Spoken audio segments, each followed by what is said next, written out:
Prayer consistently ranks between the top 10 to the top 5 most beneficial things for your mental health, even if you don't believe that it's real. To measure this, you use something called Cohen's d. They take two groups, one that does a certain practice and one that does not do a certain practice, and then they apply this formula. You take the mean of the first group and subtract the mean of the second group, and then divide that by the pooled standard deviation of both groups. Once you do that, you are left with D, and that is how beneficial something is. For example, cognitive behavioral therapy usually gives you between a 0.5 and a 1, meaning it's significantly beneficial for your mental health on average. Now with prayer, it's less consistent and the range is much wider for how much it can help. However, it does always help. For example, the study that I found showing the least amount of benefit still placed it at nearly a 0.1, which, as the study says, there is a small but reliable negative association between religiousness and depressive symptoms. This one by Harvard says the average effect size was small, but consistent and could not be explained by gender, age, or ethnicity.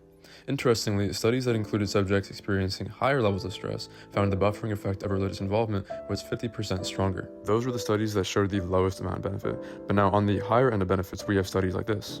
It says, this prayer intervention had a positive impact on the mental health of the participants as a paired sample t-test shows a statistically significant decrease in scores on the Generalized Anxiety Disorder 7-item measure, with a large effect size of 0.973, or D equals 0.97. Now, this does not prove that God exists or anything of that sort. However, it does show that whether you're religious or not, there is probably some benefit in just trying to pray.